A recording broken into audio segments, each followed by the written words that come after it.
see that right there? That is a brand new goalkeeper. It's happened. It has finally happened. We sold Chesney. I thought, okay, surely we'll sign a new goalkeeper. No. Right, okay, so we're going to play Ospina, right? No, we're going to play Cech, even though he's quite obviously past it. But no more. Well, hopefully no more. So before I talk about this deal, let's just bring up the fact that Petr Cech now has the number 1 shirt. That means something. Clearly still... I hope I'm not right in saying he's still favoured, because there's no way on planet Earth that we're going to sign Leno and he's not our first team goalkeeper. There's just absolutely no way. If that happens, I will be just... Unai Emery cannot get off to a bad start by doing something like that. You know, his reputation is on the line the first few weeks at Arsenal, and yes, of course, it's a results game. We want to see performances, but also we want to see good team management. If anyone with a brain has watched Arsenal over the last 2 seasons, it's quite obvious that we've needed a goalkeeper. Fantastic. He's gone out and bought an experienced and a very decent goalkeeper. He's not world class. I don't think he's, top 10 in the world. No, I don't think so.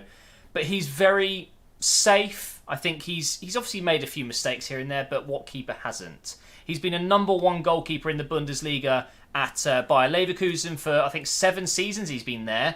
He's a good signing. He's a good quality signing, and he's still got plenty of time to improve. He's only 26, 27, I believe. So for a goalkeeper, he's not even in his prime yet. Goalkeepers, I personally think, have a much longer career than most other positions. Well, it's not just me who think that. It's a fact. Look at Buffon, Look at even Petr Cech, who I think actually has declined a little bit earlier than expected. I would have expected Petr Cech to be as good as he has been for most of his career, all the way up until 36, 37, but it hasn't quite worked out.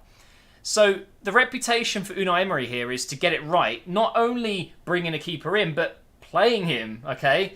But I'm really, really pleased about this signing. They haven't released any details on how much it's going to cost or how much his wages are going to be, but of course they won't reveal that. We'll have to wait for a little leak to see that. I think it's going to be interesting, actually, because we do have a wage structure at Arsenal. We didn't break it for Sanchez. We have slightly broke it for Ozil to keep him. I doubt we would have done anything spectacular for Leno. So what does this mean? If we're bringing in Leno, and for me, has to be our number 1, he won't get the number 1 shirt, so that's another thing we're going to have to wait and see what number he's going to get. Does this mean that Ospina is going to be on his way out, who today played in the World Cup for Colombia in their 2-1 loss to Japan? Unlucky. That red card, though. What a way to ruin your team's chances on your first game at the World Cup. What else does this mean, though? Does it mean that we've blown some of this 50 million budget and, we're not going to be signing anyone else? I'll talk about that in a moment, because there is another player that's heavily linked and looks to be set to join. I'm trying to work out, actually, how this affects the rest of this window. If we really do only have £50 million to spend, which is this rumour, then we're quite comfortably blowing a big portion of that on Leno. I've got a bad feeling about that. But let's just talk about this really quick before I forget to. But Torreira, I'll put an image on screen right now. Torreira, he's at the World Cup right now with Uruguay. We saw him play 4 or 5 minutes, I believe, against Egypt. Yeah, it was Egypt in their first game. Obviously, it's not enough time to watch him, but apparently he's been absolutely immense in the Serie A this season. I haven't seen too much of him. The only thing I know about him is he is very short, very agile, very quick, and he's a ball winner. He sits back. He's a really good defensive player, but also pretty good on the attack as well. At 5'6", you're looking at a very different type of player to what you'd expect us to be signing at this point. We've needed a proper DM for a long time, but when you think of DM, especially with the physicality of the Premier League, you kind of expect to see someone like a William Carvalho to come in. 6 foot plus, big guy, strong. No, we're going the absolute opposite. We're going with a very, well, I don't want to say weak, but he's not a big guy. But energetic, quick. Maybe he's going to be doing a Kante role for us. But that deal looks to be announced tomorrow. I mean, who knows with Arsenal. But I'm excited to see that go over the line and become a reality. But I'm still very unsure about defensively our actual defence. You know, what options are there now? Socrates reportedly is going to be 18 million euros, 20 million euros. So that, again, eats into this supposed 50 million budget. But we've got Leno, we've got Lichtsteiner on a free. So far, so good. And I'm very, very pleased to see that Unai Emery is not, taking his time in the window. You would say on average, with Arsene Wenger at the club, we were very late, very lethargic in the transfer window. We weren't getting business done quickly.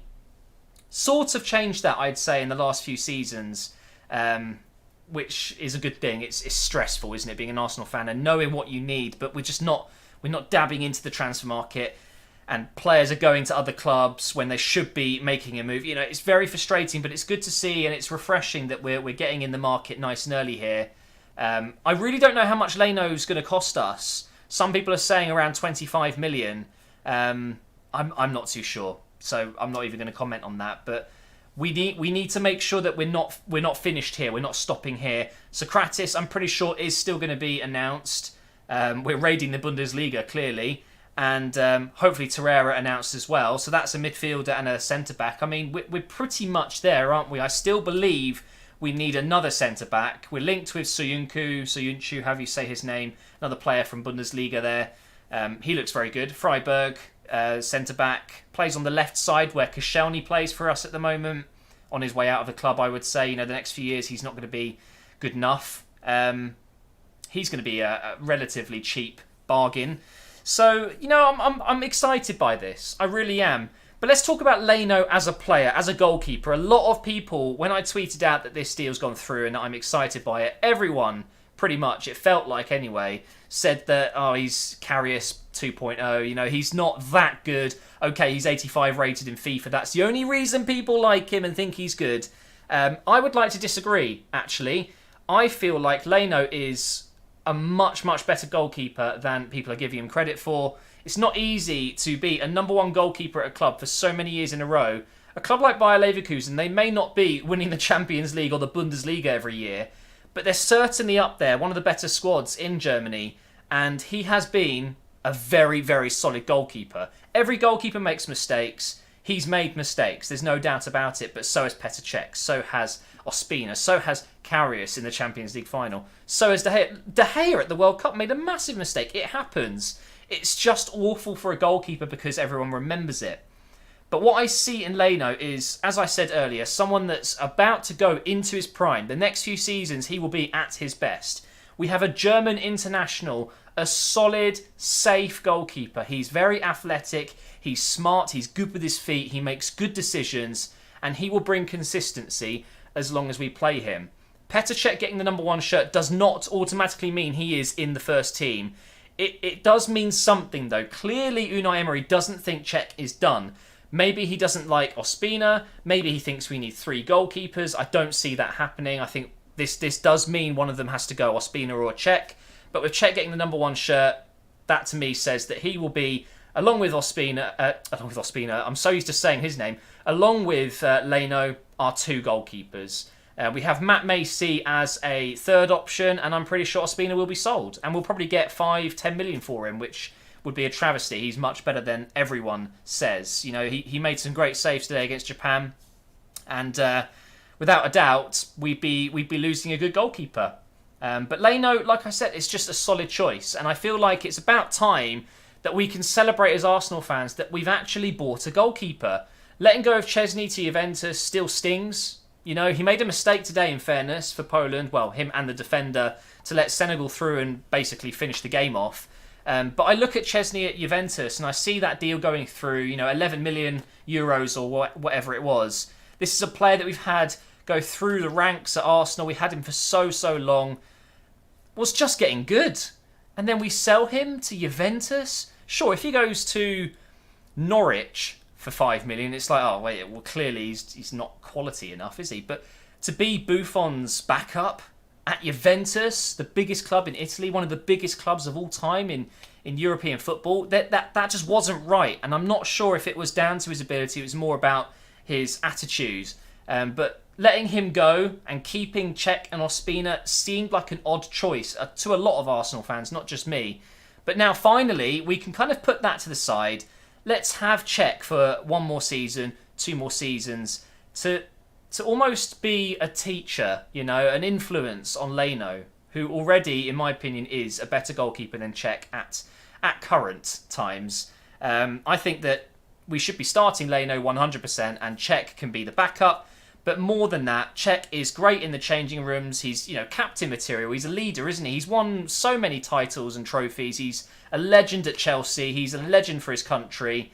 He's one of the best goalkeepers the Premier League has ever seen. But as of right now, he's not anymore that quality. But we can still use those qualities he's got. We can still use the experience and the knowledge he has of being a good goalkeeper to feed to Leno every day in training. And unfortunately, it means Ospina's probably leaving. So it's good news though, guys. And I'm happy to be bringing this to you. If you haven't already seen it, then there you go. Leno is an Arsenal goalkeeper. I've got a feeling he'll be getting the number 33 shirt, maybe replacing Cech's shirt number from last season. Maybe number 27. I don't know. But number 1 and 13 are taken, so it's not going to happen, is it? So thank you for watching this video. Make sure you subscribe if you're a massive Arsenal fan and you want to hear my thoughts on all of the latest deals and news and things like that over the next few months before the season starts, then please do subscribe. Subscribe anyway, you don't have to be an Arsenal fan. I do a lot of Arsenal content, but I also am covering the World Cup as well when big games happen and all of that good stuff. So make sure you're subscribed, make sure you leave a like, and I will see you next time. And bravo Arsenal, brilliant signing, great start to the window.